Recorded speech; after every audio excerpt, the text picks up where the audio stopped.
Lopez here, coming at you with another video from lopezthesame.com. And in this video, I'm going to give you the 10 highest paid jobs you can do from the comfort of your home. So let's get into it. Number one, one of the highest paying jobs is you can be a tax preparer.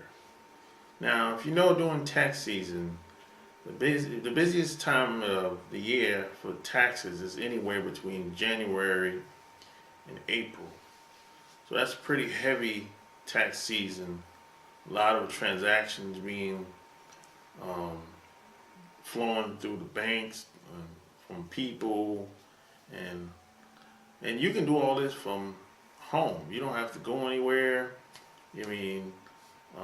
I know people that actually set up appointments at their house, so you don't have people. I know some people that do it on the weekends. They don't really have to leave their house. You don't really need an office space. You don't need any of that. So a tax preparer, preparing people taxes, and you can charge. I know people that charge anywhere between $100 to $300. And this is from anywhere between January and April. And sometimes even further, because some people pay their taxes late as well.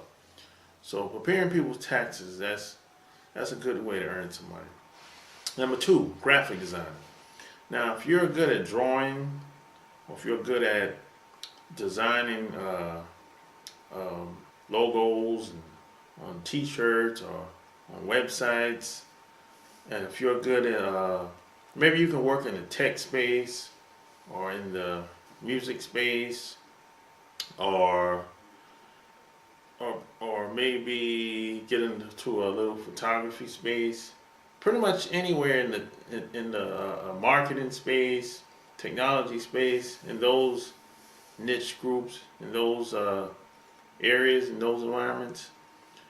If you have a lot of skills, especially sketching skills, graphic designer, it'll be pretty good. All you really need is a computer and some type of software.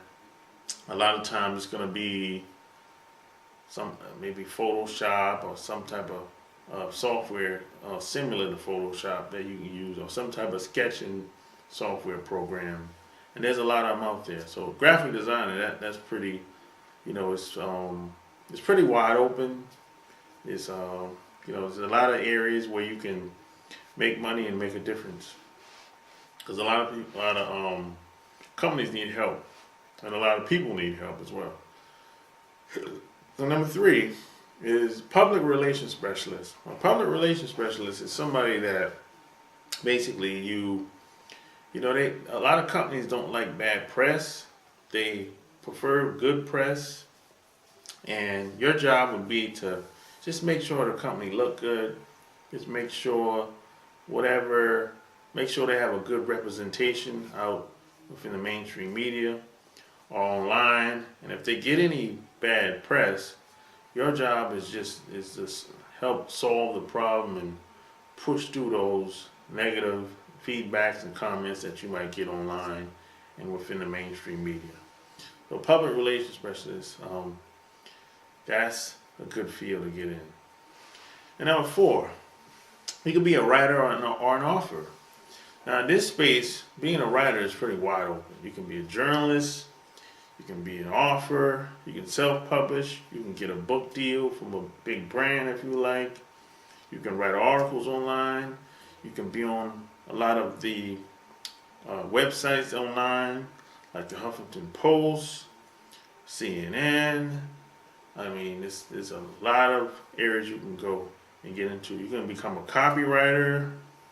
You can become a creative writer.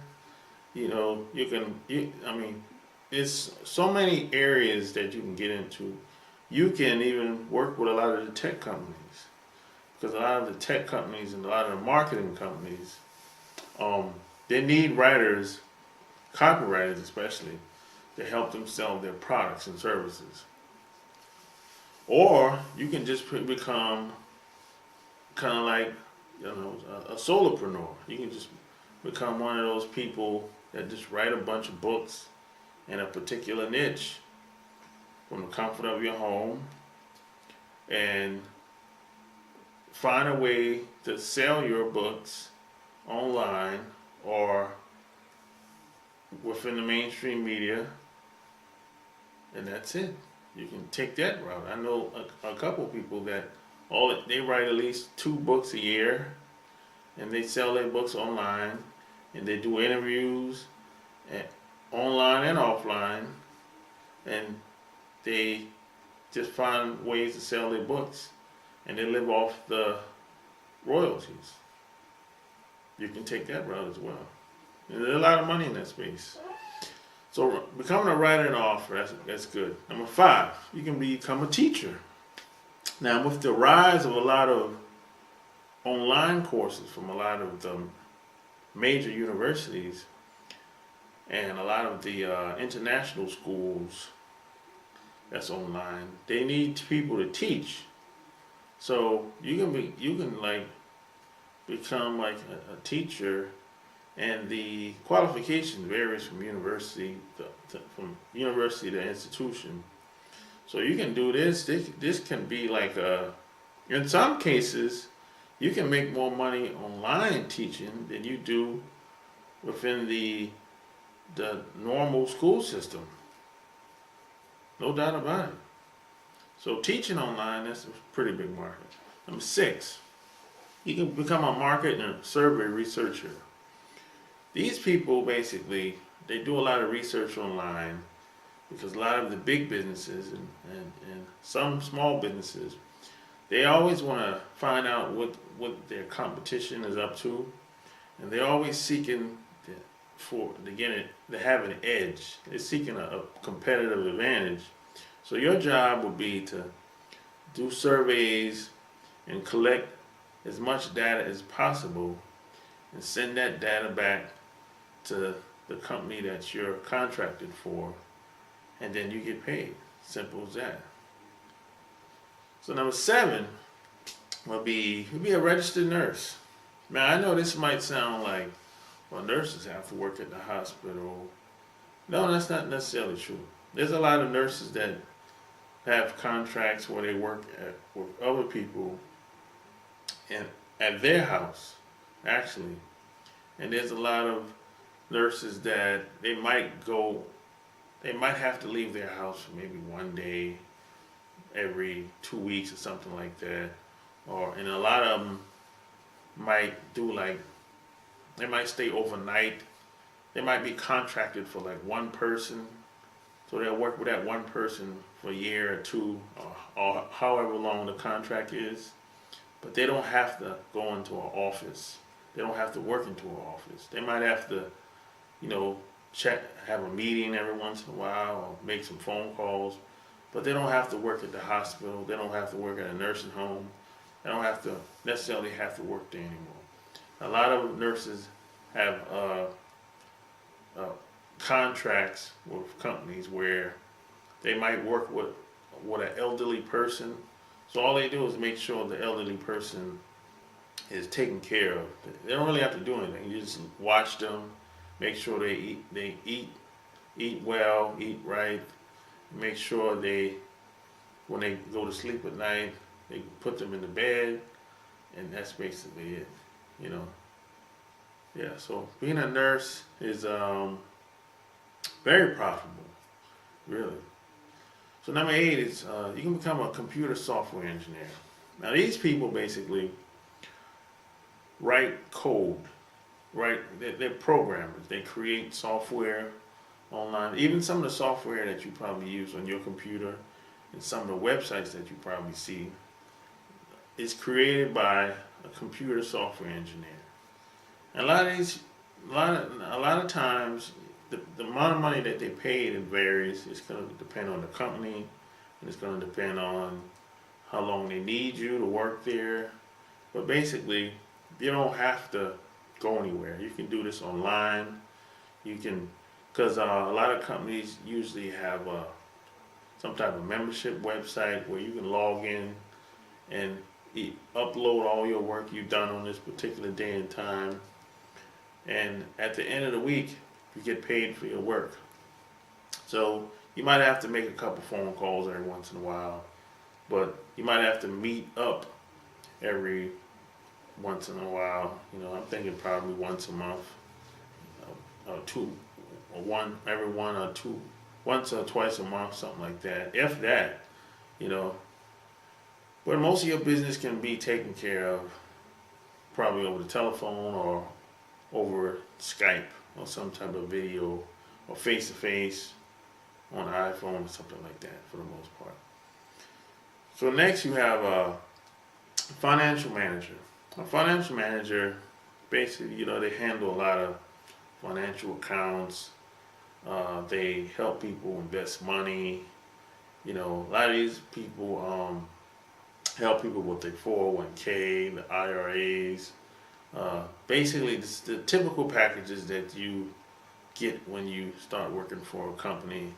A lot of these people help people, just to, I guess, become a better investment, get more bang for the buck, so to speak, or whatever. So you can help people on the side do this part-time, or full-time, just depending on, how far you're willing to go with it. And a physician and a radiologist. Now, a lot of people will say, well, I thought doctors have to work at some type of institution or the hospital or something like that. Not necessarily. Now, a lot of doctors, a lot of physicians, a physician is really somebody, usually a person that works under the doctor. It's like a doctor's assistant. So a lot of times, these people, they don't usually work 5 days a week. They usually work, a lot of them work like swing shift, or they'll come in on the physicians will come in on the days that the doctor can't be there. So it could be 3-4 days a week, sometimes 5 days a week. But a lot of these people, most of their work can be taken care of at home or away from home, but it's not necessarily going to be in the office very much. So, I used to think a physician and a doctor was the same. I mean, in theory, as far as education goes, a doctor just has more qualifications and more skill set than the physician.